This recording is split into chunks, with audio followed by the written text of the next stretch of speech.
안녕하세요, 여러분. 태성입니다. 제7장 2섹션 멀티미디어의 운영 강의 들어가도록 하겠습니다.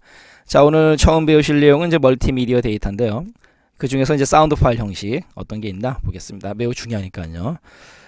자, 웨이브 형식이라는 게 있어요. WAVE. 자, 웨이브라는 단어가 갖는 사전적인 의미 뭐가 있냐면 파도. 그 다음에 이제 물결 뭐 이런 뜻이 있어요.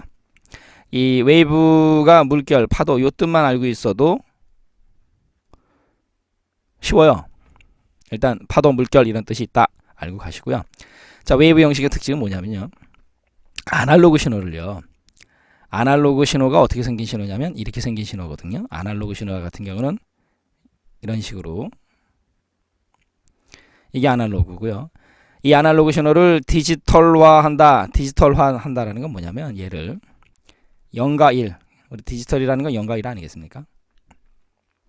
내려와 있을 때가 0이고 이제 올라갔을 때가 1이다라는 거죠. 여기가 0이고 여기가 1이다. 그래서 아날로그 신호를 디지털화한다라는 건데 이 아날로그 신호가 방금 전에 제가 웨이브가 무슨 뜻이 있다, 물결, 파도 이런 뜻이 있다고 말씀드렸었죠. 그렇기 때문에 아날로그 신호가 파도, 물결처럼 생겼다라는 거죠. 그래서 웨이브 그렇게 또 여러분들이 머릿속에 넣어두시면 안 까먹겠죠. 그죠? 헛갈리지도 않고. 그 다음 얘는요. 소리의 파장이 그대로 저장이 된다. 바로 파장의 의미 웨이브. 그 다음에 얘는 직접 재생이 가능한 파일 형식이다. 직접 재생이 가능하다. 또 하나 중요한 거는요. 자연의 음향. 그 다음에 사람의 음성 표현이 가능하다. 뭐가? 바로 웨이브 형식. 중요하고요. 그 다음에 아울러 자연의 음향, 사람의 음성 표현이 가능하니까 음질이 뛰어나겠죠. 음질이 뛰어나기 때문에 자연의 음향, 사람의 음성 표현이 가능한 거고, 그러므로 인해서 파일의 용량이 크죠. 뭐보다 크냐면 미디보다 크다. 이거 뭐 잠시 후에 말씀드리기로 하고요. 아무튼 자연의 음향, 사람의 음성 표현이 가능하기 때문에 음질이 뛰어나고 용량이 크다라는 거. 그 다음에 이제 웨이브는 윈도우즈에서의 오디오 파일 형식으로 사용이 된다. 확장자는 웨이브에서 2를 뺀 WAV다라는 거죠. 자, 이렇게 해서 웨이브 형식에 대해서 말씀드렸고요. 그 다음 중요한 건 이제 미디 형식이에요. 미디 형식. 자, 미디는 하나하나가 뜻이 있죠. 미디의 M은 뮤지컬, 음악적인 이런 뜻이 있고, I는 인스트루먼트, 악기란 뜻이죠. 악기. 그러니까 음악적인 악기다라는 거고, 디지털. 그 다음에 인터페이스는 중간 다리 역할을 한다라는 거죠. 그래서 음악악기, 디지털, 인터페이스. 결론적으로 음악악기라 그러면 여기서 디지털이 들어갔기 때문에 전자악기가 되겠죠. 그러니까 전자악기와의 그 어떤 인터페이스, 중간 다리 역할을 하는 거죠. 그래서 전자악기 사이의 인터페이스죠. 데이터 교환을 위한 규약이다. 미디. 그래서 얘는요, 음의 강도, 또 악기의 종류 등과 같은 정보를 기호화, 심볼릭화해서 코드화한 방식이다. 얘는 용량이 작아요. 결국 용량이 작다는 얘기는 뭐냐면 사람의 목소리나 자연음은 재생할 수 없다라는 뜻이 되는 거죠. 아까 웨이브하고는 다르죠. 이렇게 되면은 웨이브 같은 경우는 아까 음질이 뛰어나다, 자연의 음향, 사람 음성 표현이 가능하니까 용량이 크다 이렇게 말씀드렸었어요. 그래놓고 아까 미디보다 크다 이렇게 돼 있었거든요. 바로 그거죠. 결국 미디는 용량이 작다라는 건 뭐냐면 사람의 목소리나 그렇죠. 자연의 음향은 재생할 수 없기 때문에 용량이 작다라는 거죠. 확장자는 미디에서 I를 뺀 MIT다라는 거죠. 그럼 여러분들이 시험장에서 이제 웨이브 형식하고 미디하고 어떤 게 더 용량이 크냐 혼돈이 올 수 있어요. 자, 웨이브가 아까 파도, 물결 이런 뜻이 있는 거고 미디는 이제 전자악기 그 정도 개념으로 알고 계시면 되는데 아무래도 전자악기보다는 파도, 물결 더 큰 개념 아니겠습니까? 그래서 웨이브가 더 크다. 그렇게 좀 알고 가시면 되겠죠. 그 다음에 이제 MP3 형식인데요. MP3는 아마 많이 들어보셨죠? 다 알고 계시는 거고 얘는 이제 기존의 음질의 저하 없이 기존 데이터를 갖다 약 12분의 1 정도로 압축할 수 있다. 그래서 많이 쓰이는 건데 또 얘는 중요한 게 뭐냐면 그 별도의 전용 플레이어가 필요하다. 이건 여러분들 더 잘 알고 계시는 거 아니겠습니까? 그렇죠. mp3 플레이어. 확장자는 mp3 그대로고요. 그래서 CD에 저장된 음악 파일을 mp3 형식으로도 저장, 변환, 컨버전이 가능하다. 이건 여러분들이 뭐 우리가 mp3 플레이어를 쓰신 분들, 요즘은 뭐 스마트폰 때문에 mp3가 조금 무색해졌지만 아무튼 뭐 유명했었죠. 그래서 mp3는 이제 무빙 픽처 엑스퍼트 그룹 잠시 후에 배우실 텐데, 그 중에서 오디오 층에서의 3계층, 3층, 레이어 3. 레이어라는 게 어떤 층 이런 뜻이 있지 않습니까? 그래서 오디오 레이어 3에 해당된다. 그거의 약자다. 그래서 mp3. 그래서 오디오 데이터를 압축하기 위한 방식이다. 이 정도 알고 가시면 되겠죠. 그래서 시험 문제 웨이브 형식, 미디 형식, 각각의 기능, 특징, 그다음에 비교, 맞다 틀리다 반드시 물어보니까요. 잘 알아두셔야 되겠죠. 자, 이렇게 해서 사운드 파일 형식에 대해서 공부했고요. 자, 칠판 지우고 또 가겠습니다.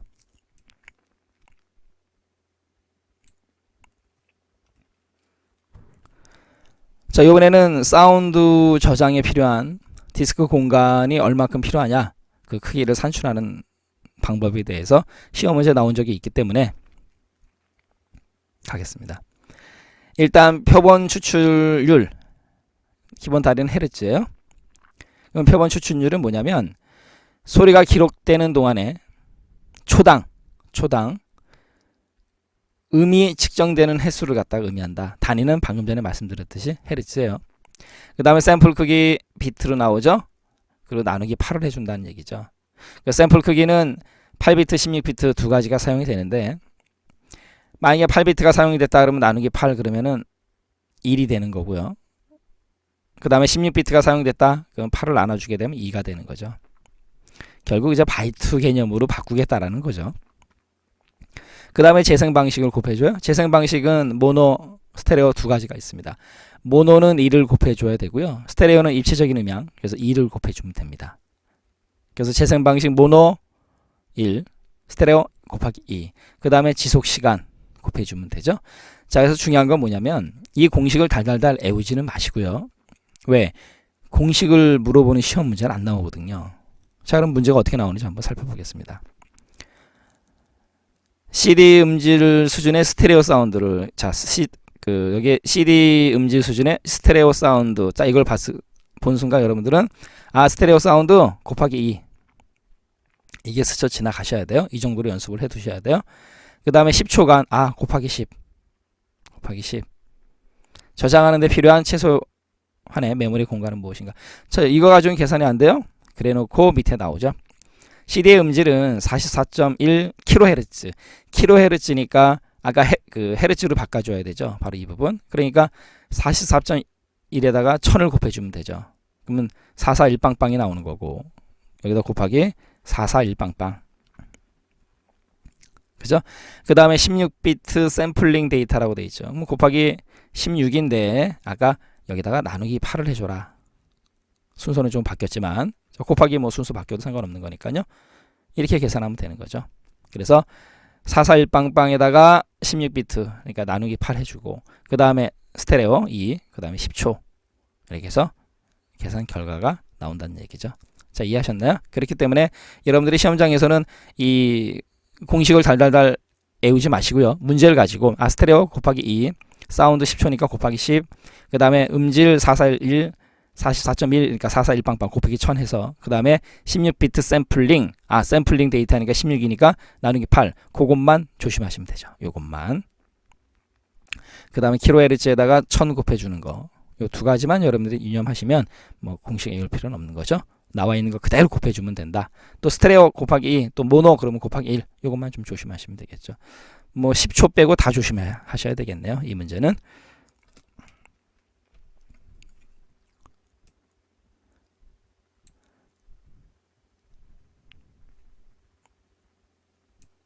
자, 이번에는 정지 영상 데이터 가겠습니다.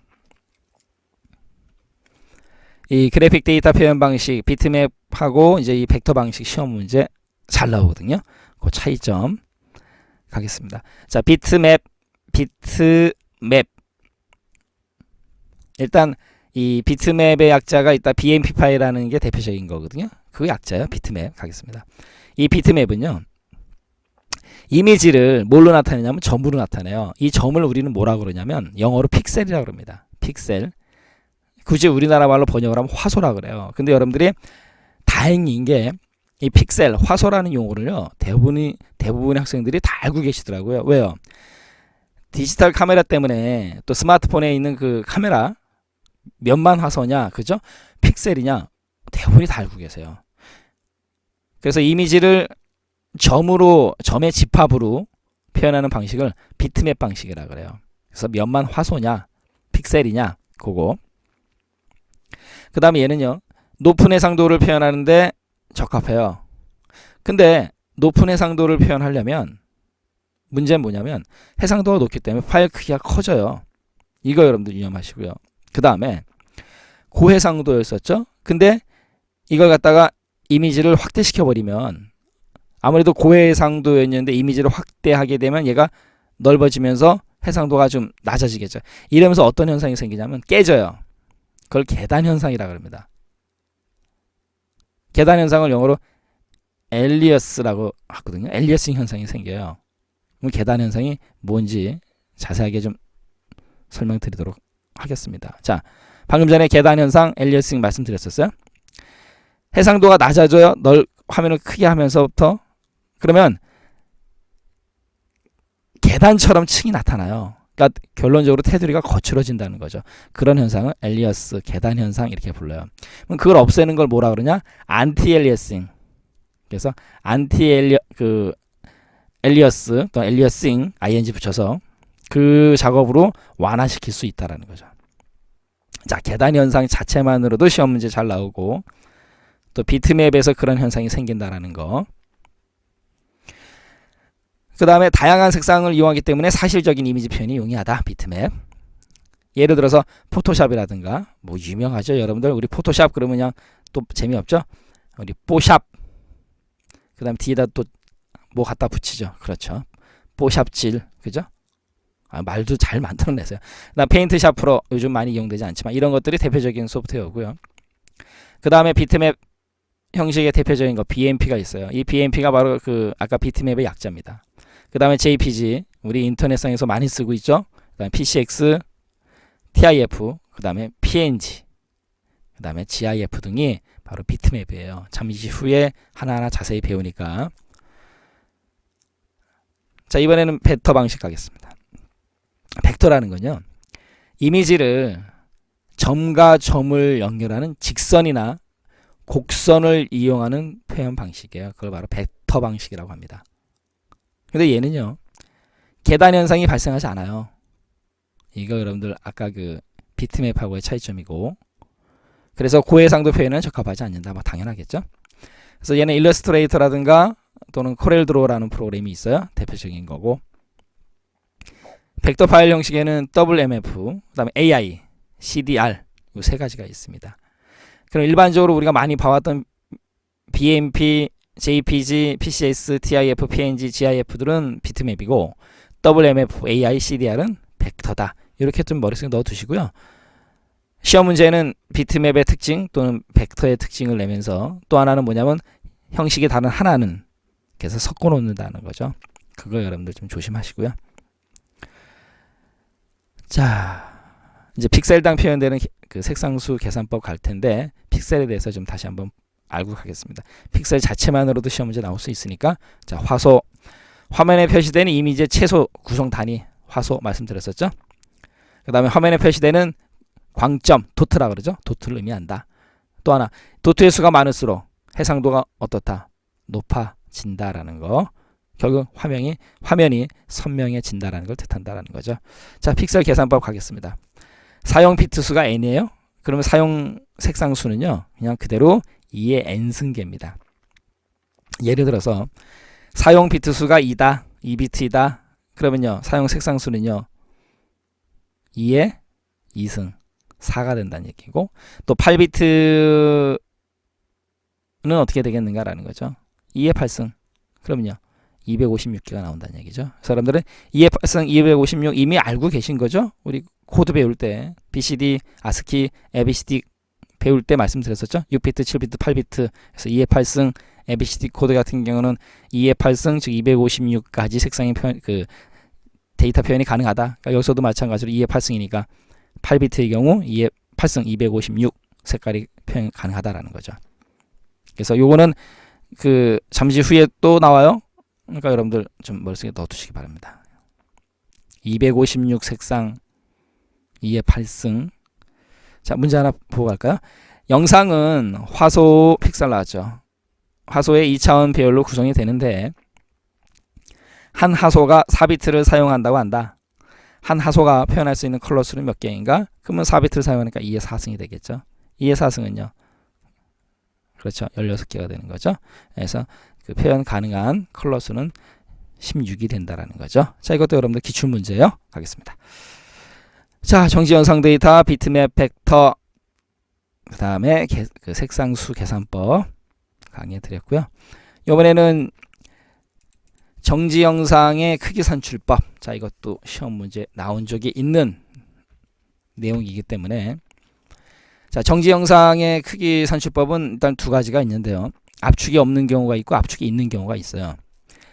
차이점은 뭐냐? 압축이 있는 경우는요. 압축을 했기 때문에 압축 비율만큼 나눠준다. 그것만 좀 여러분들이 조심하시면 되고요. 나머지는 똑같아요. 가로 픽셀, 세로 픽셀 다 곱해주는 거 똑같고 거기에다가 픽셀당 저장 용량 단위는 바이트 똑같습니다. 곱해주는 거. 그거 어렵지 않죠. 압축이 있는 경우만 좀 조심하시면 되죠. 가겠습니다. 가로 300픽셀, 세로 200픽셀 크기의 256 색상으로 256 색상을 나타내려면 아까 2의 8승 기억나시죠? 8비트가 필요하다는 거죠. 이거 여러분들 아까 제가 잠시 후에 또 배웁니다 했을 때 그거예요. 그럼 8비트는 몇 바이트입니까? 우리 배웠잖아요. 비바워 필렙 하되 비트 바이트 워드 필드 레코드 파일 데이터베이스 할 때 배웠었어요. 8비트는 그렇죠. 1바이트다라는 거. 아까 여기서 픽셀당 저장 용량이 바이트였거든요. 단위가. 자, 256 색상 요것만 조심하시면 돼요. 그러면 300 곱하기 200이 되는 거고 그 다음에 픽셀당 저장 용량 바이트니까 256 색상 같은 경우는 곱하기 1이 되는 거죠. 이걸 조심하셔야 돼요. 왜 곱하기 1이 되는지 그 다음에 정지 영상을 갖다가 10대 1로 압축을 했대요. 그러면 300 곱하기 200 곱하기 1 한 거에다가 그 결과에다가 결과를 뭘로 나눠줘요? 그렇죠. 10으로 나눠주면 된다라는 거죠. 압축해서 JPG 파일로 저장했을 때 이 파일의 크기는 얼마가 되겠는가? 그러면 300 곱하기 200 거기다 곱하기 1 해준 거를 갖다가 나누기 10을 해준 거죠. 그럼 이제 6000바이트고 또 보기에 킬로바이트로 나왔다. 그러면 이제 6000바이트 같은 경우는 6킬로바이트가 되죠. 그래서 이 문제 같은 경우는 조심하셔야 될 게 256 색상인데 왜 1을 곱해줬느냐라는 거죠. 그래서 256 색상은 8비트가 필요하다. 8비트는 1바이트다. 라는 거. 그것만 조심하시면 되겠죠. 자, 됐죠? 그래픽 파일 형식 가겠습니다. 아까 이제 배운 건데 시험 문제에 잘 나와요. 비트맵 BMP 가겠습니다.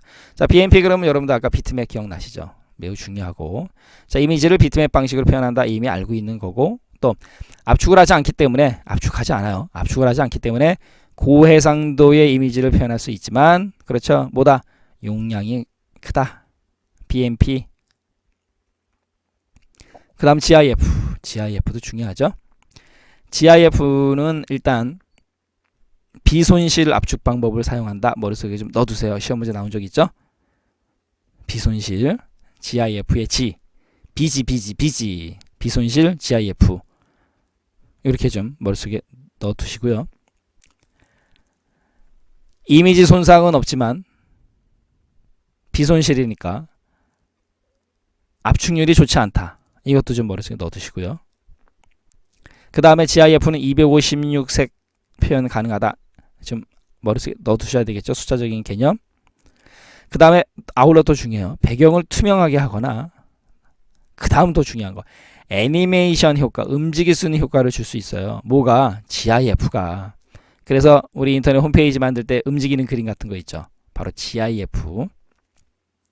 그래서 GIF 그럼 비손실 256 색상 그 다음에 배경 투명 애니메이션 가능 그렇게 머릿속에 넣어두셔야 돼요. 그 다음에 이제 JPG JPEG 이거 같은 경우는요 일단 인터넷에서 우리 많이 쓰이죠. 왜 그러냐면 파일을 압축시켜 용량면이나 전송시간 면에서 좋다라는 거죠. 그래서 인터넷에서 JPG 파일을 선호한다. 왜? 방금 전에 말씀드렸듯이 용량이 작고 그러므로 인해서 전송시간이 빠르거든요. 아무튼 그거 일단 특징적인 거 하나 알아두시고요. 그 다음에 JPEG 같은 경우는 아까 GIF 같은 경우는 비손실이죠. 근데 JPEG 같은 경우는요. 비손실, 손실 다 지원해요. 특징적인 거 머릿속에 넣어두시고 또 20대 1 정도로 압축할 수 있습니다. 아울러 JPEG 같은 경우는요. 정지 영상 압축 기술이에요. 아까 이제 잠시 후 이제 MPEG을 또 배울 텐데 여기 같은 경우는 조인트 픽처, 정지 영상이고 MPEG 같은 경우는 무빙 픽처거든요. 또 대칭 압축 이렇게도 불러요. 그래서 JPEG 인터넷에서 많이 사용되고 비손실, 손실 모두 지원한다라는 거. 자, 그럼 여기서 이제 손실, 비손실이 좀 혼돈이 오실 거예요. 도대체 무슨 뜻이냐? 자, 가겠습니다. 비손실은요. 다른 말로 무손실, 손실이 없다라는 뜻이에요. 그러니까 압축을 하고 그걸 다시 풀어버리는 거, 복원을 했을 때 정보의 손실이 없다라는 거죠. 그게 바로 정보의 손실이 없기 때문에 무손실 또는 비손실 이렇게 부르는 거죠. 됐죠? 손실은 비손실의 반대 개념이다라는 거죠. 자, 이번엔 PNG 가겠습니다. PNG, 핑이라고도 읽고요. 그냥 PNG 이렇게도 읽어요. 이게 뭐의 약자냐면 P는 포터블, PORTABLE, 움직일 수 있는 이런 뜻이 있는 거고, 그 다음에 네트워크 그래픽스, 그 뜻, 그 약자인데 뭐 약자가 중요한 건 아니고요. 포터블 네트워크 그래픽스, 얘는요 비손실 방식의 그래픽 파일인데 중요한 건 이 트루 컬러라는 걸 머릿속에 넣어두셔야 돼요. 자, PNG 그러면 트루 컬러 지원 머릿속에 넣어두시고요. 그 다음에 PNG는 압축률이 높고 투명층을 지원하지만 GIF처럼 GIF는 지원이 됐지만 얘는 애니메이션은 지원되지 않아요. 그래서 아까 GIF는 애니메이션 효과 줄 수 있다. 애우세요 말씀드렸었죠. 중요하다고. 근데 PNG는 애니메이션 지원되지 않습니다. 요거 차이점 좀 신경 쓰시고. 그러면 트루 컬러가 뭐냐?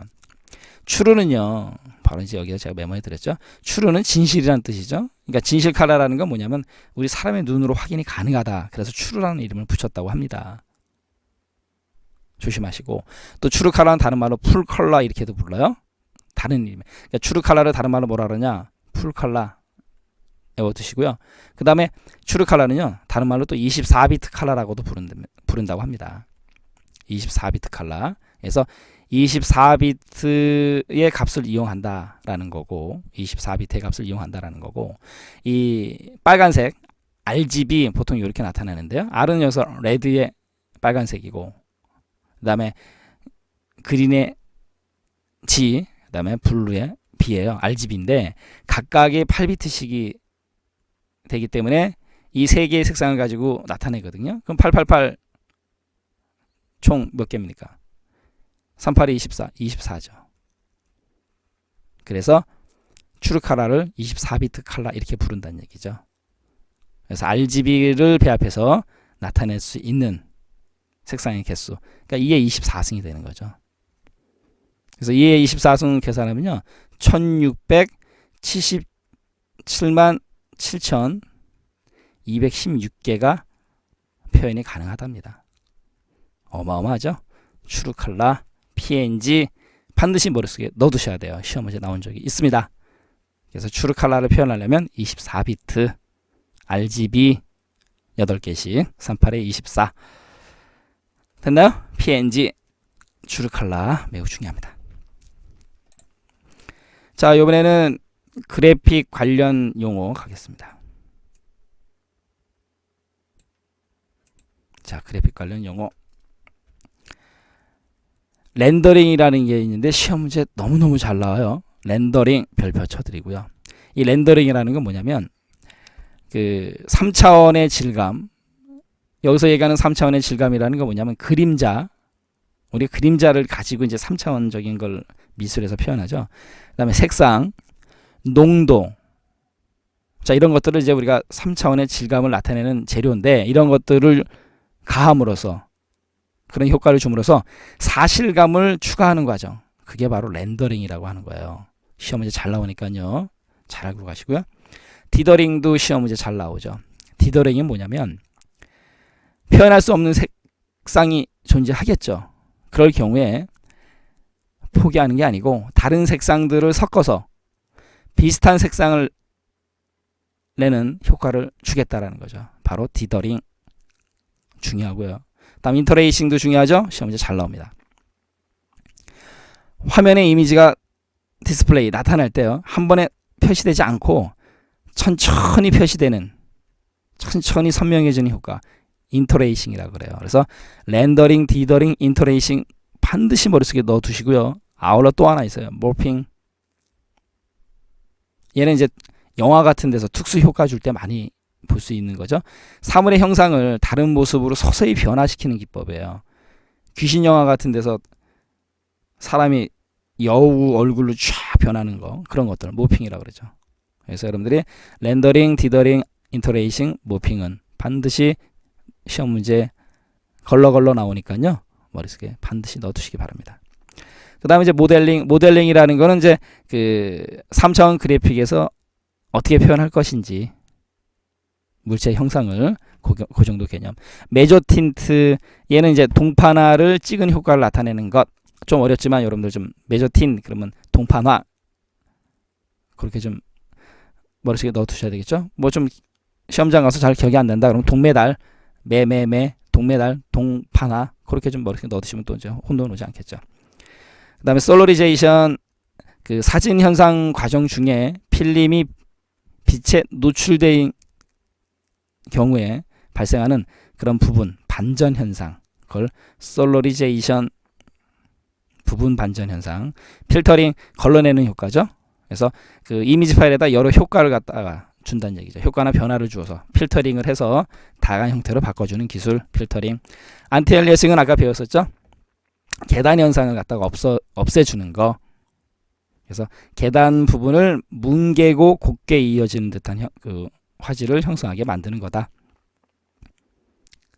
그 다음에 텍스처 매핑이라는 건 연결시킨다는 뜻이죠. 그러니까 텍스처를 연결시키겠다. 그래서 텍스처를 붙여서 질감을 나타낸다. 여기서 얘기하는 붙여서라는 건 이제 매핑에 해당되는 거죠. 그래서 여러분들이 그래픽 관련 용어는요. 시험 문제 렌더링, 디더링, 인터레이싱, 모핑 매우 중요하고요. 그 다음에 안티엘리어싱은 아까 말씀드렸기 때문에 계단 현상을 없애는 거 어렵지 않으리라고 봅니다.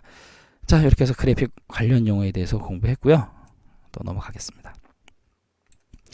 요번에는 이제 동영상 데이터, 이것도 여러분들 중요하죠. 동영상 데이터도 또 시험 문제 잘 나오니까 그 특징적인 것만 뭐 달달달 외우지 않으셔도 특징적인 것만 좀 잘 머릿속에 넣어두세요. 자, 엠팩, 아까 JPEG 할 때 그 정지 영상이지만 이제 엠팩은 무빙, 뭐 책마다 무빙 또는 모션으로 표현하는 책도 있어요. 뭐 둘 다 무빙이나 모션이나 움직이는 개념이니까 무빙 픽처 엑스포트 그룹, 그래서 이제 그 동영상, 동화상 전문가 그룹이다라는 건데 가겠습니다. 동화상 전문가 그룹에서 제정한 동영상 압축 기술에 관한 표준이다, 국제 표준이다라는 거. 아울러 동영상뿐만 아니고 오디오 데이터도 압축할 수 있다. 그 개념 알고 가시고요. 또 손실 압축 방법을 이용한다. 그래서 중복성을 제거하는 방식으로 압축 효율 좋다. 라는 거 좀 알고 가시고요. 뭐 50대 1에서 100대 1 정도로 압축이 가능하다. 이 정도 개념. 그 다음에 V, 우리가 이제 V라고 제가 발음을 했는데요. 원래는 V 이렇게 발음해야 되죠. BFW, 그러면 더 이상하죠, 여러분들. V가 많이 좀 와닿죠. 아무튼 가겠습니다. 우리가 뭐 영어 시간이 아니니까요. 그래도 뭐 정확하게 발음하는 거 중요하죠. BFW, 비디오 포 윈도우 가겠습니다. 움직이는 영상을 캡처하는 기능이다. 그래서 그 영상의 압축이나 해제를, 중요한 건 하드웨어 추가 없이 소프트웨어만으로도 가능하다라는 거. 특징적인 것만 좀 알고 가시고요. DVI는 좀 중요하죠. 뭐 중요하다라는 건 시험 문제 나온 적이 있었다라는 개념이에요. 그 디지털 TV를 만들기 위해서 개발됐던 것을 인텔이라는 그 반도체 회사, CPU 만든 회사에서 인수해서 동영상 압축 기술로 개발한 것이다. 그래서 최대 뭐 144대 1 정도로 한다라는 거. 그 다음에 AVI 별표 또 쳐드리겠습니다. 오디오, 비디오, 인터랙티브. 그래서 AVI 파일은 여러분들 우리 웬만한 영상 파일들 AVI로 저장이 되기 때문에 다 아실 거예요. 얘는요, 윈도우즈 표준 동영상 형식의 디지털 비디오 압축 방식이에요. 그래서 윈도우즈 표준 동영상 형식 AVI 시험 문제 나온 적 있어요. 조심하시고. 그래서 비디오 정보라든가 오디오 정보 등 이미지를 빠른 속도로 압축하거나 재생이 가능하다.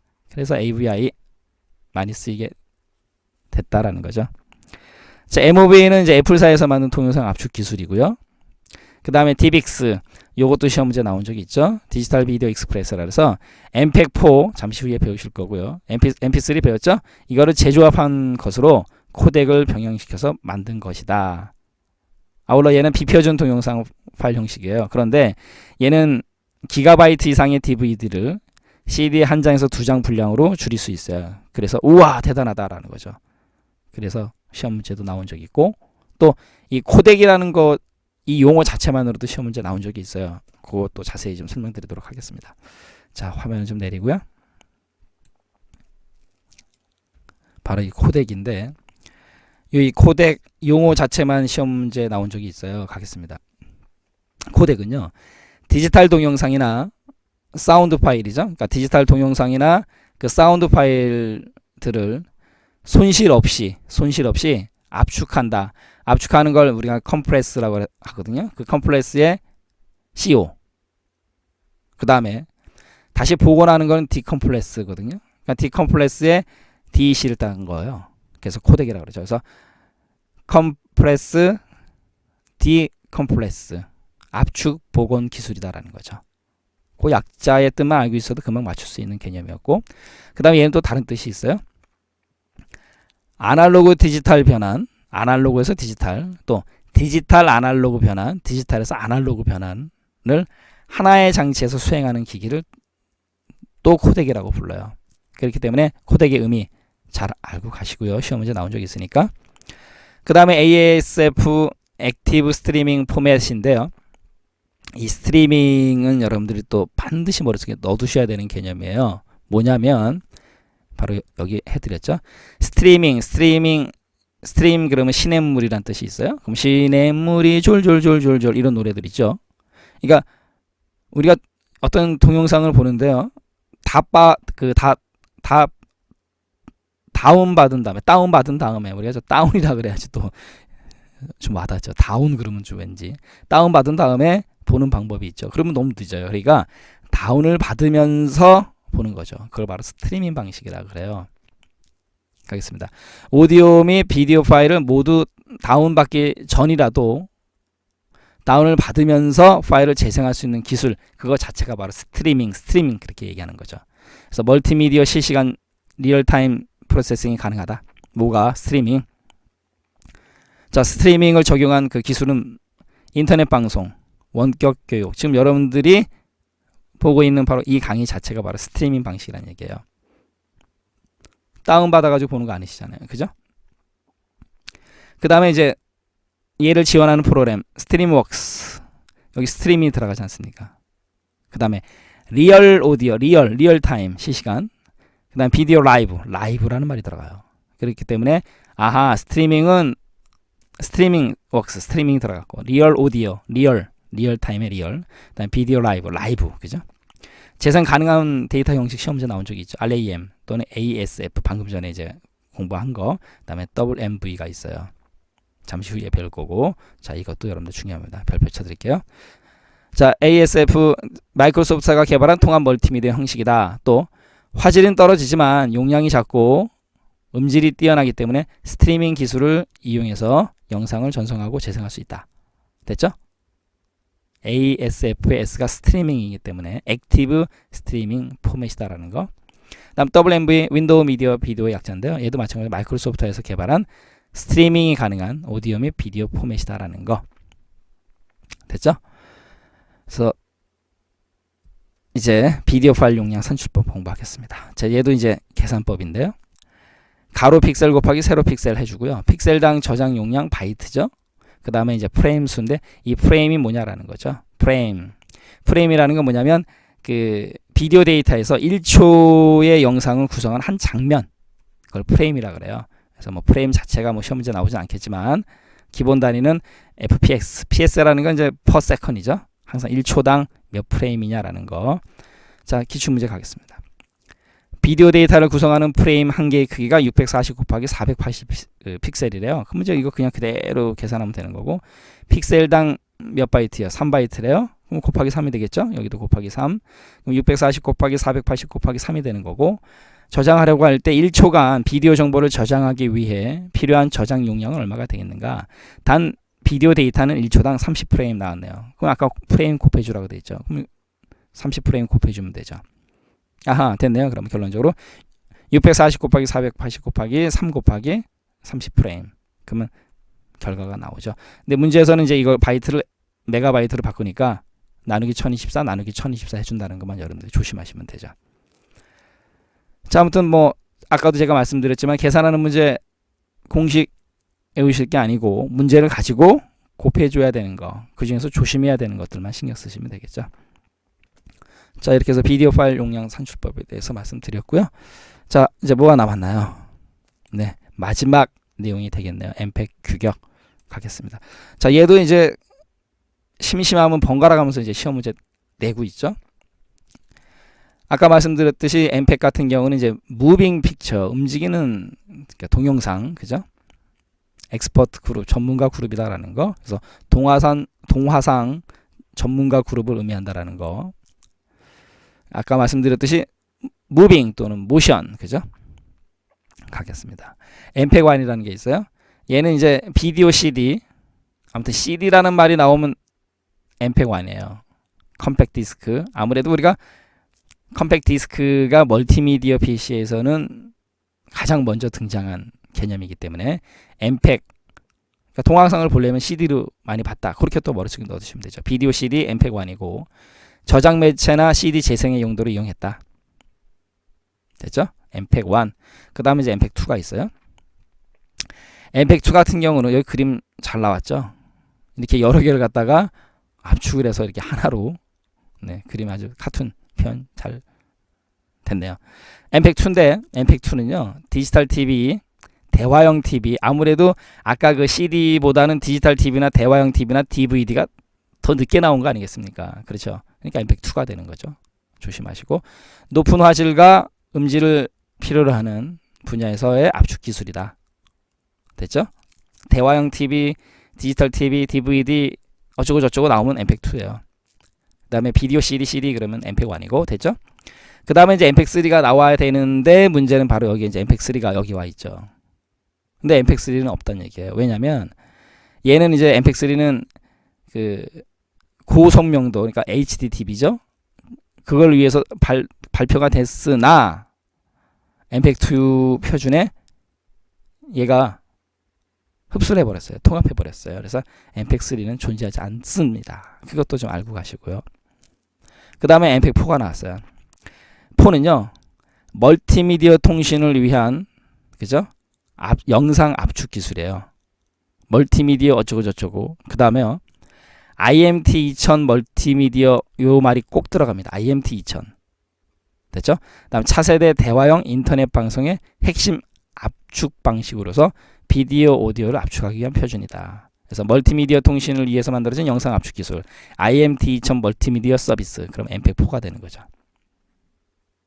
그 다음에 엠팩7 건너뛰어서 엠팩7이 나왔는데 얘는 인터넷상에서 멀티미디어 동영상 정보 검색이 가능하다. 동영상 정보 검색이 가능하다.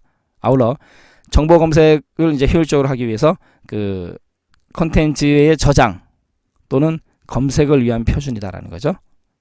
인터넷상에서 정보를 검색해야 되기 때문에 컨텐츠 저장이라든가 검색을 위한 표준 엠팩7. 그 다음에 마지막으로 중요한 거는 엠팩21, 엠팩21입니다. 얘는요 이 텍스트 그대로 시험 문제 나온 적이 있는 내용이죠.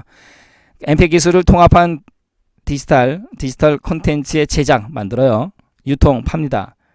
그러다 보니까 보안 문제가 필요하죠. 보안 등 모든 과정을 관리할 수 있는 규격이다. 엠팩21 이것도 시험 문제 나온 적 있죠. 중요합니다. 그래서 엠팩1, 2, 4, 7, 둘, 하나 각각의 특징적인 것들만 여러분들이 머릿속에 넣어두시면 되겠죠. 자, 오늘 마지막으로 MHEG, MHEG 또는 MHEG에 대해서 말씀드릴게요. 이 텍스트 그대로 시험 문제 났기 때문에 여기서 얘기하는 이제 M은 이제 멀티미디어고요. 그 다음에 이제 H는 하이퍼미디어예요. 우리 하이퍼미디어 배운 적 있죠? 어떤 미디어를 누리게 되면 그쪽으로 하이퍼 연결되는 개념, 링크되는 개념. 인포메이션 코딩 엑스퍼트 그룹이에요. 이지는 엑스퍼트 그룹. 얘는 뭐냐면 그 컨텐츠 중에서 이제 멀티미디어 컨텐츠를 만들고 싶어요. 그러니까 멀티미디어 컨텐츠에서 객체들, 오브젝트가 있겠죠. 그 객체들의 레이아웃, 배치, 그 다음에 출력되는 그 시간, 타이밍, 시점, 또 사용자, 유저의 조작에 대한 리스판스, 응답하는 방법, 리스판스 메소드라고 그러죠. 응답하는 방법 등을 기술하는 언어의 표준을 책정하는 ISO의 전문가위원회 명칭, 아까 엑스퍼트 그룹이니까, 또는 규격명, 이걸 갖다 MHEG라고 불러요. 이 텍스트 그대로 시험 문제에 난 적이 있기 때문에 여러분들이 한번 읽어보시고, 그렇죠? 문제 한번 푸시면 금방 자기 것으로 만들 수 있으리라고 믿습니다. 자, 여러분들 우리 이렇게 또 우리 제 7장 마지막 챕터 이 섹션 강의해 드렸습니다. 이 부분은 여러분들 분량은 얼마 안 되지만요. 요소 전부 다 시험 문제 잘 등장하는 것들이에요. 그렇기 때문에 차분하게 차근차근 설명해 드렸으니까 여러분들 어렵지 않으시리라고 믿습니다. 자, 이렇게 해서 우리 컴퓨터 일반 마지막 강의가 됐네요. 자, 아무튼 여러분들 우리 끝이 아니기 때문에 또 다음 시간에 찾아뵙기로 하고요. 오늘도 즐겁고 행복한 하루 되시기 바랍니다. 감사합니다.